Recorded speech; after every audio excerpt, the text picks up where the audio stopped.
আয়োজিত আজকের এই মানববন্ধনে আমাদের মাঝে উপস্থিত আছেন ভোলা জেলার সুযোগ আহ্বান আলহাজ গোলাম নবী আলমগীর, আমাদের মাঝে উপস্থিত আছেন আমাদের জেলা সদস্য সচিব নিরাপত্তা দিবস। সেই জায়গায় যদি আমরা আপনাদের কাছে নির্যাতিত ভোটার এবং তার দ্রুত বিচারের ব্যবস্থা করতে পারি, দলের পক্ষ থেকে শুভেচ্ছা জানাচ্ছি। এবং আজকে এই শুধু কার্যকরী যেন হয়, অন্য কিছুর জন্য না হয়। আর পুরুষ ছাত্রলীগরা দর্শনে হ্যাট্রিক ফেলে তাদেরকে পুরস্কৃত করা হতো।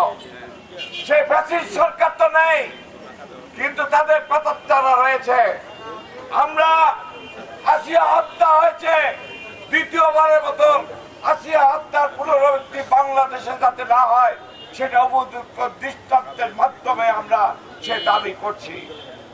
আমরা জানি সরকার প্রতিশ্রুতি দিয়েছে 90 দিনের মধ্যে পয়সা বিচার করবে।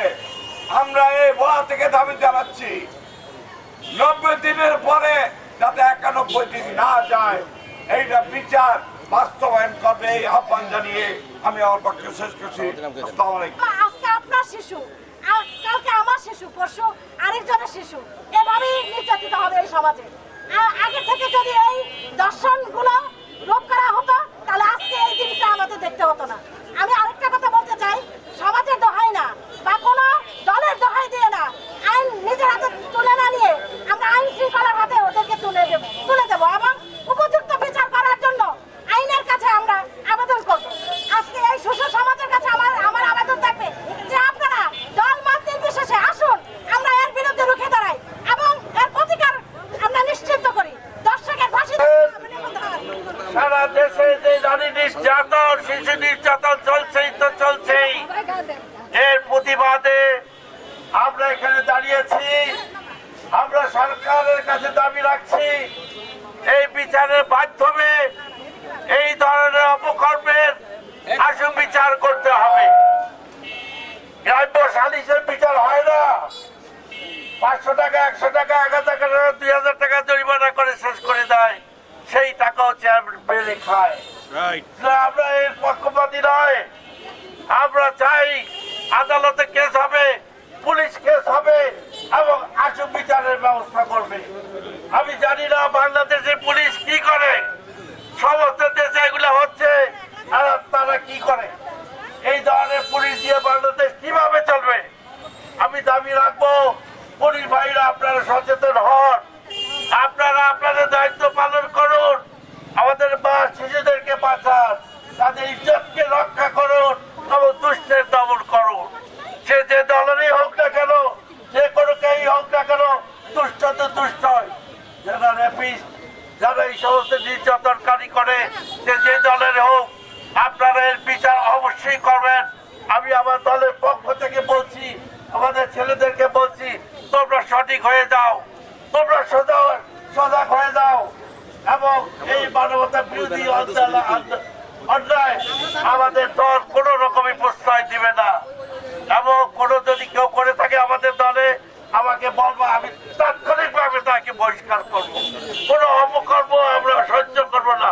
অন্তত ভোলার বুকে, ভোলা শহরের বুকে কোনো রকম অন্যায় আমরা কোনো রকম সহ্য করবো না।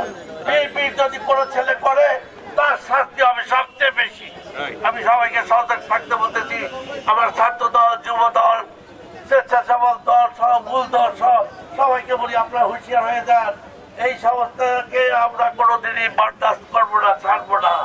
ইনশাল্লাহ সরকারকে আমি আবেদন রাখছি, আপনারা ভালো কাজ করেন ভালো, কিন্তু পুলিশকে ঘুমিয়ে আছে, পুলিশকে সজাগ করুন। পার্টি অফিসে চলে যাবো। ধন্যবাদ সরকারকে। যতক্ষণ পর্যন্ত আমরা এই পুলিশ ভাইকে নৈতিকতা ভাবে বা তাদের পোশাকের ভিতরের মানুষটাকে মানুষ বানাতে না পারবো, ততক্ষণে কিন্তু আমরা এতটা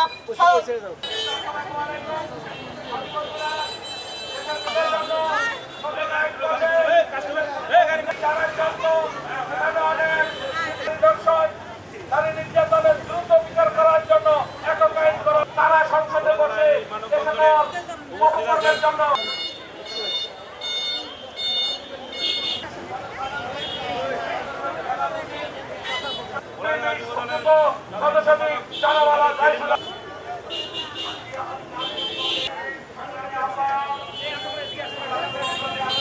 বক্তব্য রাখবেন।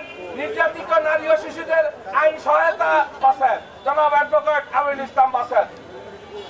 নিরাপত্তার স্বার্থে, আইনি সহায়তার স্বার্থে, স্বাস্থ্য সেবার স্বার্থের পক্ষ থেকে আজকে জেলা বিএনপির সভাপতি নির্যাতন সেলের পক্ষ থেকে আমরা সর্বাত্মক ব্যবস্থা গ্রহণ করব। বিনা পয়সায় এবং বিনা পারিশ্রমিকে আমরা আইনগত সহায়তা এবং সবাই একত্রিত হয়েছি শিশু ও নারী নির্যাতন নিয়ে।